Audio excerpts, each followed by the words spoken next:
हरे कृष्णा। अध्याय 7 श्लोक नंबर 14।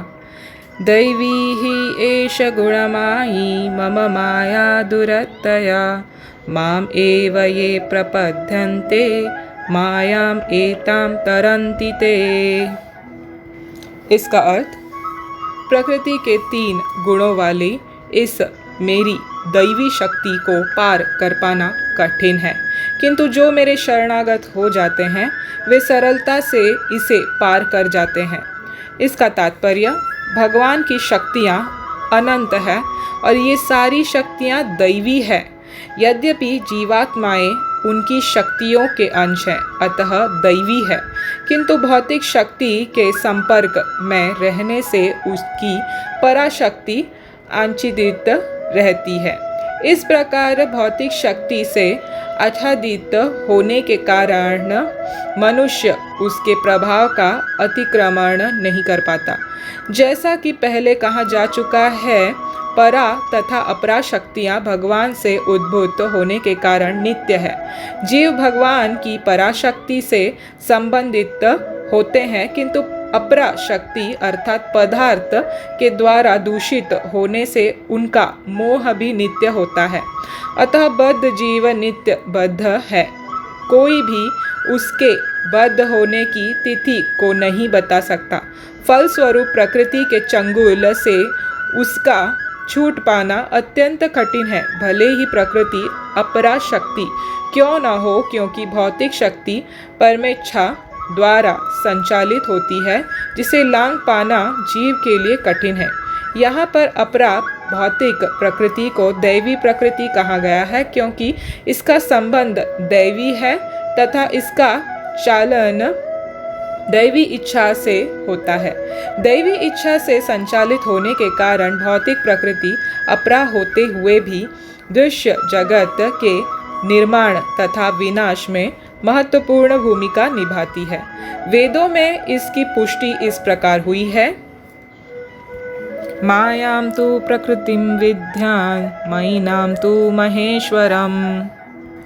यद्यपि माया मिथ्या या नश्वर है, किंतु माया की पृष्ठभूमि में परम जादूगर भगवान है, जो परम नियंता महेश्वर है। श्वेताश्वर उपनिषद 4.10। गुण का सुंदर दूसरा अर्थ रस्सी रज्जो है। इससे यह समझना चाहिए कि बद्ध जीव मोह रूपी रस्सी से जकड़ा हुआ है। यदि मनुष्य के हाथ पैर बांध दिए जाए तो वह अपने को छुड़ा नहीं सकता। उसकी सहायता के लिए कोई ऐसा व्यक्ति चाहिए जो बंधा न हो। चूंकि एक बंधा हुआ व्यक्ति दूसरे बंधे व्यक्ति की सहायता नहीं कर सकता, अतः रक्षक को मुक्त होना चाहिए। अतः केवल कृष्ण या उनके प्रामाणिक प्रतिनिधि गुरु ही बद्ध जीव को छुड़ा सकते हैं। बिना ऐसी उत्कृष्ट सहायता के भवबंधन से छुटकारा नहीं मिल सकता।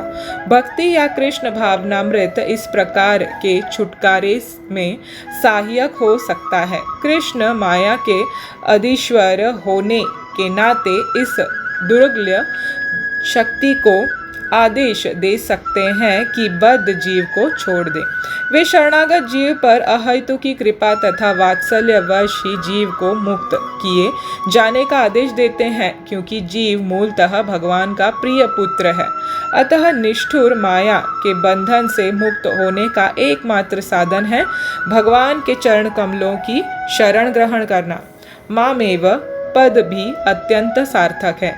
माम का अर्थ है एकमात्र कृष्ण, विष्णु को, ब्रह्मा या शिव को भी नहीं। यद्यपि ब्रह्मा तथा शिव भी अत्यंत महान हैं और प्रायः विष्णु के ही समान हैं, किंतु ऐसे रजोगुण तथा तमोगुण के अवतारों के लिए संभव नहीं कि वे बद्ध जीव को माया के चंगुल से छुड़ा सके। दूसरे शब्दों में ब्रह्मा तथा शिव दोनों ही माया के वश में रहते हैं। केवल विष्णु माया के स्वामी हैं, अतः वे ही बद्ध जीव को मुक्त कर सकते हैं। वेदों में श्वेताश्वर उपनिषद 3.8 इसकी पुष्टि तमेव विद्वत् के द्वारा हुई है, जिसका अर्थ है कृष्ण को जान लेने पर ही मुक्ति संभव है। शिव जी भी पुष्टि करते हैं कि केवल विष्णु कृपा से मुक्ति प्राप्त की जा सकती है। मुक्ति प्रदाता सर्वेश्वम विष्णुरेव न संशयः, अर्थात इसमें संदेह नहीं कि विष्णु ही सबको के मुक्तिदाता है। हरे कृष्णा। तो ये था श्रीला प्रभुपाद जी द्वारा दिया हुआ तात्पर्य। ये बहुत ही इम्पॉर्टेंट श्लोक है दोस्तों, क्योंकि इस श्लोक से हमें पता चलता है हम किस तरह माया के बंधन में फंसे हुए हैं और किस उपाय से हम यहाँ से छुटकारा पाकर वापस अपने घर लौट सकते हैं। तो ये कैसे हो सकता है? खुद के अपने ही हिसाब से जो प्रयास हम करते हैं माया के वश में रहकर, उससे नहीं होगा। ये तभी पॉसिबल है जब हम भगवान कृष्ण को सरेंडर करेंगे, समर्पित करेंगे। जैसे हमने पिछले अध्याय में एक श्लोक में पढ़ा था ना, ये यथा माम प्रपद्यन्ते तामस्तैव भजाम्यहम्, है ना, जिसकी जितनी प्रपोर्शन भक्ति का जो प्रपोर्शन है भगवान की तरफ वो समर्पित भाव रखता है, उस हिसाब से भगवान उसको रिवील करते जाते हैं, मुक्ति प्रदान करते जाते हैं, बुद्धि देते हैं। तो यहाँ पे यही बात हो रही है। अब यहाँ पे ये बहुत इम्पॉर्टेंट चीज़ जो है वो है कि हम जो बद्ध जीव हैं, हम नित्य बद्ध कहलाते हैं। क्यों? क्योंकि भगवान की जो बहिरंगा शक्ति है, ये मटेरियल एनर्जी, प्रकृति, ये भगवान की एक स्पिरिचुअल एनर्जी की जैसी ही है, जो परमानेंटली एटर्नली दिव्य शक्ति है, मतलब दैवी, जो भगवान यहाँ पे बताते हैं, दैवी एष गुणमाई मम माया दुरत्तया, जिसको क्रॉस करना बहुत इम्पॉसिबल है। ये भगवान की ही एक शक्ति है, इसीलिए इसको ये करना, उल्लंघना कोई कर नहीं सकता है ना। हिस्ट्री में हम देखते हैं जो भगवान के शरण लिए हैं, विष्णु के शरण लिए हैं, कृष्ण के शरण लिए हैं, वही इसको पार कर पाए हैं। बाकी जो 4 नियमों का जो पालन नहीं करते हैं, आप देखिए वो नहीं पार कर पाते हैं। ऐसा कहीं पे भी शास्त्र में या हिस्ट्री में, पुराण में हमारे वर्णन नहीं है कि इसने ये कार्य किया और वो चला गया भगवत धाम ऐसे कोई भी कार्य करके, ऐसा नहीं। जिसने भगवान कृष्ण को समर्पण किया है वही भगवत धाम पहुंच पाया है। तो जो भगवान के कंट्रोल में है वो ये दैवी शक्ति है, इस जिसको मटेरियल एनर्जी कहते हैं, दैवी प्रकृति कहते हैं। अब ये जो गुण हैं, इन जो 3 गुण हैं, इन गुणों को ये भी कहते हैं, रस्सी भी कहते हैं, रोप, है ना, जो बांधने वाली रस्सी होती है वो भी कहते हैं। क्यों? क्योंकि ये जो है हम बद्ध जीवात्माओं को बांध के रखी हुई है इन गुणों में, और हम जैसे बद्ध जीवों को वही छुड़ा सकता है जो पूर्णता से मुक्त है। वो कौन है? वो केवल और केवल मात्र भगवान कृष्ण है, या फिर उनके प्रामाणिक प्रतिनिधि, यानी हमारे स्पिरिचुअल मास्टर, प्रामाणिक गुरु, जिनसे हम दीक्षा लेते हैं। तो जो प्रेमामयी भक्ति है, भगवान कृष्ण की सेवामयी भक्ति है, वही हमको इन गुणों से मुक्त करवा सकती है, इस प्रकृति से, प्रकृति के दोषों से हमें छुड़ा सकती है, माया के चंगुल से मुक्त कर सकती है। तो ये अहेतु की कृपा बद्ध जीव पर, जो समर्पित जीव है, उस पे कैसे होता है? भगवान कृष्ण जब हमारा भक्ति में प्रयास देखते हैं, उन तक पहुंचने की कोशिश का जो असली सिंसियर एफर्ट देखते हैं, तो अपने पिता पुत्र के तरफ जैसे स्नेह कैसा होता है, वैसे ही वो उसके प्रेम वश, स्नेह के वश उस बद्ध जीव को माया के चंगुल से छुड़ा देते हैं, माया को बोल देते हैं इसको रिलीज़ कर दे, अपने एनर्जी से रिलीज़ कर दे। ये सिर्फ भगवान ही कर सकते हैं, क्योंकि माया खुद अपने इससे नहीं कर सकती। मन जो भी मन में आए वो नहीं, कोई नहीं कर सकता, कोई भी नहीं कर सकता। ये बद्ध जीव हो या कोई भी देवी देवता हो, ये भगवान के ही नेतृत्व में, उनके ही आदेश से सब होता है। जो भी किसी को कुछ भी फल की प्राप्ति कुछ भी किसी देवी देवता से होता है वो भी भगवान के इच्छा से ही मिलता है। नहीं तो आजकल सभी अपना मनफांचित कुछ भी करके ले सकते थे देवी देवताओं को पूजा करके।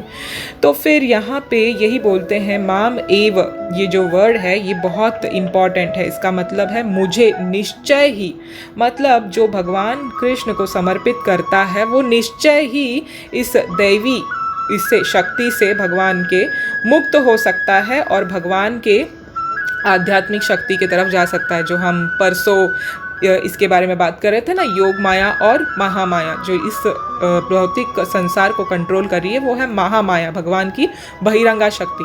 और योग माया जो भगवान के स्पिरिचुअल एंड जो धाम है, किंगडम है, उसको संभाल रही है, वो है योग माया। जो ये दोनों भी हैं वो भगवान के नेतृत्व में काम करती है। जो जैसे ही भगवान को समर्पित हम कर देते हैं तो वो जो बद्ध जीव है वो क्या होता है, वो महामाया के चंगुल से निकलकर भगवान कृष्ण के आदेश से योग माया के इसमें आ जाता है, शरण में आ जाता है, जो भगवान की स्वरूप शक्ति है। तो वो पूर्णता से तब निश्चय हो जाता है, दैवी एष गुणमाई मम माया दुरत्तया।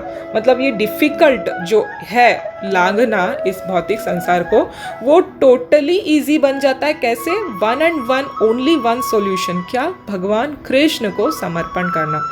ये जो है, ये जो सरेंडर मूड है कृष्ण का, वो हम भगवान कृष्ण के तरफ ही कर सकते हैं। बाकी हम ब्रह्मा जी के और शिव जी के तरफ नहीं कर सकते, क्योंकि वो मुक्ति प्रदान नहीं कर सकते। जबकि वो भगवान विष्णु के समान कहे जाते हैं, मगर वो भी माया के चंगुल में फंसे हैं, वो भी हमें मुक्ति प्रदान नहीं कर सकते हैं। केवल और केवल विष्णु ही हमको मुक्ति प्रदान कर सकते हैं, ये वेदों में भी प्रमाणित है। और भगवान जो शिव जी हैं ये भी हमको बताते हैं। इन दोनों का जो पुष्टि है वो श्रीला प्रभुपाद ने हमें तात्पर्य में बताया है। तो क्यों? अब क्योंकि विष्णु जो है ये सतोगुण में आते हैं। जो ये 3 गुण अवतार है भगवान कृष्ण के, विष्णु जी, ब्रह्मा जी और शिव जी। विष्णु जी हैं वो भगवान कृष्ण के सतोगुण के अवतार हैं, और शिव जी हैं वो भगवान के रजोगुण अवतार है, और जो ब्रह्मा जी हैं वो रजोगुण अवतार है, और शिव जी जो है वो तमोगुण अवतार है। तो रजोगुण और तमोगुण जो है वो माया के अधीन होता है, सतोगुण उससे थोड़ा बाहर निकलता है। तो जो विष्णु के शरण होता है, जो मायापति के शरण होता है, वो माया के अधीन नहीं होता है। इसीलिए हमें एक श्लोक में भगवान यही कहते हैं कि काम एष क्रोध एष रजोगुण समद्भव, कि मतलब ये दोनों गुण जो है ये रजोगुण और रजोगुण में आती है, इसीलिए हमको इसे परहेज करना चाहिए। तो ये जो है सब देवी देवता मदद कर सकते हैं, मगर हमें सामग्री इकट्ठा करने में मदद कर सकते हैं या कुछ भी उपलब्धि करने में मदद कर सकते हैं, मगर मुक्ति नहीं दे सकते इस भौतिक संसार से। तो ये हमें समझने वाली बात ये है कि अपना घर हमें वापस जाना है, नित्य धाम, अपने भगवान के घर प्रवेश करने की जो एकमात्र जो स्वाइप कार्ड है वो है भगवान को समर्पण करना। जब ये स्वाइप कार्ड एंट्री हमको मिल जाती है भगवान के नेतृत्व में, भगवान की परमिशन से, तो हमारा इजीली ट्रांसफ़र हो जाता है यहाँ भौतिक संसार से आध्यात्मिक भगवत धाम के तरफ, भगवान कृष्ण के धाम के तरफ प्रस्थान हम बद्ध जीवात्मा करने लगते हैं। इसीलिए सबसे मोस्ट इम्पॉर्टेंट चीज़ है भगवद गीता में यही समझाते हैं भगवान कि आप मेरे शरण में आओ, आप मेरे शरण में आओ, आप बद्ध अवस्था में हो, आप मेरे शरण में आओ, मैं आपको मुक्त कर दूंगा। यही इसका बहुत बड़ा फ़ायदा है। तो जैसे आज एकादशी है, आप में से बहुत लोगों ने एकादशी रखी होगी और आप उसका फ़ायदा भी लोगे, और 100% बिल्कुल भगवान कृष्ण की आप पे कृपा बनी रहेगी, क्योंकि आप करें या ना करें मगर श्रवण तो आप कर रहे हो भगवद गीता की, और जब भी करने लगे हो तो बहुत खुशी की बात है कि बहुत जल्द ही आपका कल्याण होगा, मंगलमयी होगा। यही मैं कामना करती हूँ भगवान कृष्ण से कि आप सुख सुविधा के साथ रहिए, इसी तरह भगवद गीता का ज्ञान प्राप्त करते रहिए और दूसरों को भी दीजिए जो बद्ध हैं, वो भी जाने कि कैसे कृष्ण भगवान के संपर्क में आकर हम जैसे बद्ध जीव मुक्ति को प्राप्त कर सकते हैं और अंततो गत्वा भगवान कृष्ण को पा लेते हैं। हरे कृष्ण कृष्ण कृष्ण हरे हरे, हरे राम राम राम हरे हरे। श्री कृष्ण भगवान की जय। श्रीला प्रभुपाद की जय।